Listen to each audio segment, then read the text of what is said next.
अस्सलाम वालेकुम। मां एडवोकेट सलमा मुश्ताक भुट्टो फ्रॉम लाड़काना। कुछ देर पहिरियां मां हिकिड़ी क्लिप ॾिठी, उन खां बि पहिरियां हिकिड़ी ॿी क्लिप ॾिठी। उन में कोई नंढड़ो ॿारु आहे जंहिंजी डॉग बाइट जी वजह सां डेथ थी वञे थी।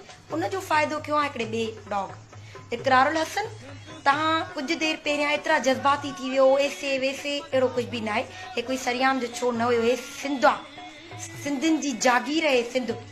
ऐं तव्हां जेको हे चयो न सिंध की क़ौमियत अलॻि हे, सिंध का वोट बैंक अलॻि हे, मुंहिंजा प्यारा भाउ, त मां तोखे ॿुधाईंदी हलां कंहिं ॾाहे पहाको ॾिनो आहे त कॾहिं कॾहिं जेको सच आहे उहो ज़ुबान ते अची वेंदो आहे। तव्हां ब्लैकमेलर आहियो, ब्लैकमेलिंग कयो था ऐं तव्हां डायरेक्ट सिंध हुकूमत खे ब्लैकमेल करण जी कोशिशि कई त भाई असां वटि वोट बैंक आहे ऐं असां सां डीलिंग कयो, न त तव्हांजो वोट बैंक बंदि थी वेंदो। ऐं ॿी ॻाल्हि रही, तव्हां चयो क़ौमियत आहे, तव्हां कोई अथॉरिटी आहियो, तोखे कोई सर्टिफिकेट आहे, तोखे कोई पावर आहे त तूं असांखे ॿुधाईंदे त तुंहिंजी ऐं कराची जी क़ौमियत लॻा। कराची सिंध आहे, कन खोले ॿुध, कराची असांजो घरु आहे। ऐं मां तोखे हिकिड़ी ॿी ॻाल्हि ॿुधायां, असां सिंधियुनि जी हिकिड़ी ख़ासियत आहे, जॾहिं असांजे घर जो कुतो चरियो थी वेंदो आहे त असां हुनखे मारे छॾींदा आहियूं। मां तव्हांखे ॿुधाइण थी चाहियां त तो जहिड़ा घणा वाठा आया, असां हुनखे तड़े कढियोसीं, पर तारीख़ गवाह आहे असां जॾहिं बि कंहिं कुते खे पनाह ॾिनी आहे त हुन सिंध जी प्लेट में ई शहीद कयो आहे। तव्हां उन्हनि मां हिकु आहियो।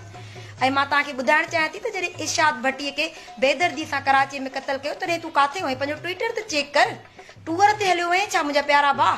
तुंहिंजी त 2 फैमिलियूं आहिनि, असां सिंधी त हिन ॻाल्हि खे यादि ई नथा कयूं त तूं बिज़ी हूंदे। जॾहिं इरशाद रांझाणीअ खे निंदणको करे कराची में मारियो तॾहिं तूं काथे हुएं? ऐं तुंहिंजी क़ौमियत काथे हुई, तुंहिंजो वोट बैंक काथे हुयो जेके तूं वोट ॾींदो आहे? ऐं तुंहिंजो इहो जेको सरियाम जो नंढड़ो शो आहे जंहिंमें तूं अची असां सिंधियुनि खे उलू थो बणाए, ईअं न हलंदो। सिंध कराची आहे, हुई रहंदी। ऐं तव्हां जहिड़नि कुतनि खे मां सिंध जी न्याणी सिंधियुनि जे तरफ़ां मुखातिब थी ॿुधायां थी त असां तव्हांजी ज़बान कटणु ॼाणूं था।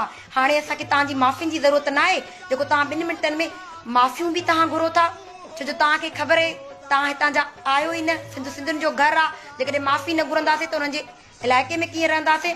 सो मां तोखे वॉर्न थी कयां, मां सिंध जी न्याणी आहियां, बाज़ अची वञो पंहिंजी हरकतुनि खां।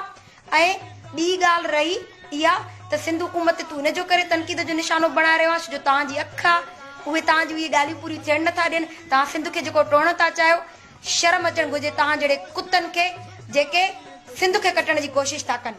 Shame on U.